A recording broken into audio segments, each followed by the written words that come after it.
Channel پر آنے والے ناظرین کو خوش آمدید۔ اسامہ کے والد محمد نے بن لادن گروپ کی بنیاد رکھی، جس نے بہت دولت کمائی۔ اسامہ کے والد کی 4 بیویاں اور 52 بچے تھے۔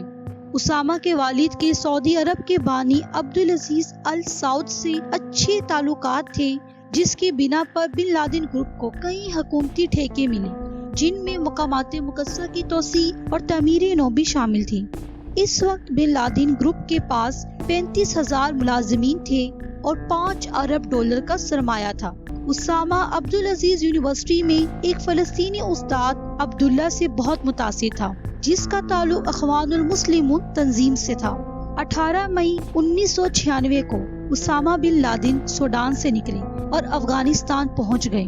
اس سے پہلے وہ افغانستان ہی سے سوڈان گئے تھے، جہاں ان کا قیام 5.5 سال رہا۔ سن 1969 میں 22 سالہ اسامہ بن لادن سابق سوویت یونین سے لڑنے کے لیے افغانستان آئے۔ انہوں نے افغانوں کی مدد کے لیے امیر عربوں سے بھی چندہ اکٹھا کیا۔ سن 1980 میں اس کے استاد عبداللہ نے مکتب الخدمت کی بنیاد رکھی، جو بعد میں القاعدہ میں تبدیل ہو گئی۔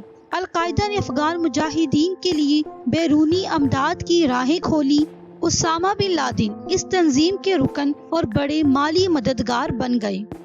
جب صدام نے 90 کی دہائی میں کویت پر قبضہ کر لیا اور سعودی عرب کی سلامتی کو خطرہ لاحق ہوا، تو اسامہ نے سعودی عرب کو بتایا کہ وہ اور اس کے ساتھی ملک کے دفاع کے لیے کافی ہیں۔ لیکن اسامہ کی پیشکش کو یہ کہہ کر مسترد کر دیا گیا کہ سعودی عرب نے دفاع کے لیے امریکی فوجیوں کو بلا لیا ہے۔ اسامہ بن لادن نے 25 مئی سن 1998 کو پاکستانی صحافیوں کی بھی ایک پریس کانفرنس بلائی اور عیسائیوں اور یہودیوں کے خلاف بین الاقوامی اسلامی محاذ برائے جہاد قائم کرنے کا اعلان کیا۔ نیروبی اور دارالاسلام میں امریکی سفارت خانوں میں بم دھماکوں نے ان کا امیج ہمیشہ کے لیے تبدیل کر کے رکھ دیا۔ امریکہ نے دہشت گردی کے ان حملوں کے لیے اسامہ بن لادن کو ذمہ دار ٹھہرایا اور اسے امریکہ کا دشمن نمبر 1 قرار دیا۔ اسامہ نے امریکی فوجیوں کی آمد کو مقامات مقدسہ کی بے حرمتی قرار دیا۔ جب اسامہ نے سعودی حکومت کے خلاف سرگرمیاں شروع کی تو شاہ فہد نے اسے جدہ تک محدود کر دیا، جس پر اسامہ ملک سے فرار ہو کر سوڈان چلا گیا۔ سوڈان پر اس وقت حسن الترابی اور اس کے ساتھیوں کی حکومت تھی، جو افغانستان میں لڑائی لڑ چکے تھے۔ حسن الترابی افغانستان میں اسامہ سے مل چکے تھے اور اسامہ ان سے بہت متاثر تھا، کیونکہ حسن الترابی عرب ملکوں سے سیکولر حکومتوں کا خاتمہ کر کے وہاں اسلامی حکومتوں کو اقتدار میں دیکھنے کے خواہش مند تھے۔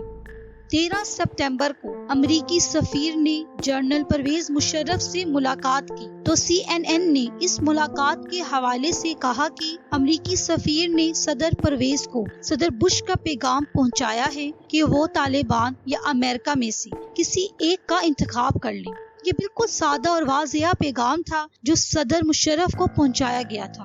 اسی روز صدر بش نے ایک پریس کانفرنس سے خطاب کرتے ہوئے کہا کہ پاکستان کو تعاون کا ایک موقع دیں گے اور دیکھتے ہیں کہ صدر پرویز مشرف کیا جواب دیتے ہیں۔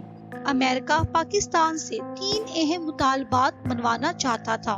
نمبر 1، پاکستان افغانستان کے ساتھ اپنی سرحد سیل کر دے۔ نمبر 2، طالبان کو ایندھن کی سپلائی بند کر دے۔ نمبر 3، پاکستان کی فضائی حدود کو امریکی جنگی طیاروں کے لیے جائز قرار دے دیا جائے۔ اس کے ساتھ یہ خبر بھی آئی کہ امریکی اپنے مطالبات منظور ہونے کی صورت میں پاکستان کو فوراً 3 ارب ڈالر قرض کی پیشکش کریں گے۔ پاکستان نے ایک آخری کوشش کی اور ایک وفد کو افغانستان بھیجا، جس نے ملا عمر اور اس کے ساتھیوں سے قندھار، کابل اور جلال آباد میں مذاکرات کرتے ہوئے انہیں امریکی موقف سے آگاہ کیا۔ اس وفد نے افغان حکومت کو امریکی عزائم، اپنی پوزیشن اور خطے کی تباہ کن صورتحال سے باخبر کرتے ہوئے بتایا کہ ان کے بچاؤ کا صرف ایک ہی راستہ ہے اور وہ یہ ہے کہ طالبان اسامہ بن لادن کو ان کے حوالے کر دیں۔ اس کے لیے طالبان کو صرف 3 دن کا وقت دیا گیا۔ CNN کے مطابق افغان علماء کی مجلس شورا میں تقریباً 1000 علماء نے حصہ لیا افتتاحی اجلاس میں ملا عمر کا پیغام پڑھ کر سنایا گیا، جس کے بعد اس پیغام پر بحث شروع ہوئی، جس میں زیادہ تر علماء کرام نے امریکہ کے خلاف جہاد جاری رکھنے پر زور دیا اور ساتھ ہی اسامہ بن لادن کو امریکہ یا کسی تیسرے ملک کے حوالے نہ کرنے پر رضامندی ظاہر کی۔ پاکستانی سٹاک مارکیٹوں میں دوسرے روز بھی مندی کا رجحان رہا۔ کراچی اور لاہور سٹاک مارکیٹوں سے 5.25 ارب کا سرمایہ ڈوب گیا۔ سرمایہ کاروں نے نئی سرمایہ کاری کا عمل روک دیا اور ملٹی نیشنل کمپنیوں نے اپنا سرمایہ مارکیٹ سے نکالنا شروع کر دیا۔ کراچی سٹاک مارکیٹ رواں سال میں پہلی مرتبہ 1200 کا بیریئر توڑ کر نیچے آ گئی۔ اس انتہائی ناخوشگوار صورتحال میں پاکستانی کو اپنے سربراہ کے خیالات جاننے کے لیے بے تاب تھی۔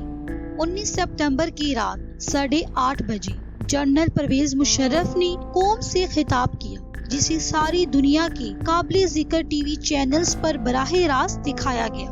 پرویز مشرف کی in the line of the fight book کے مطابق پرویز مشرف نے کہا کہ ہم ان کی کچھ ڈیمانڈز نہیں مان سکتے۔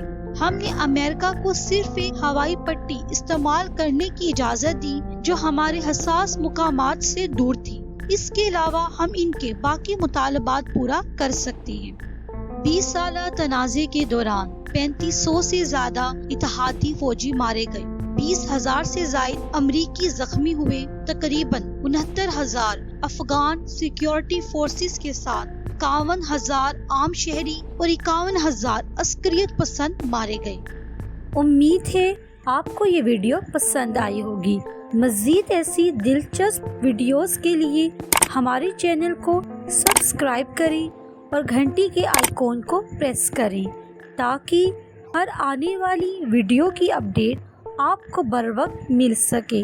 اللہ آپ کا حامی و ناصر ہو۔ شکریہ۔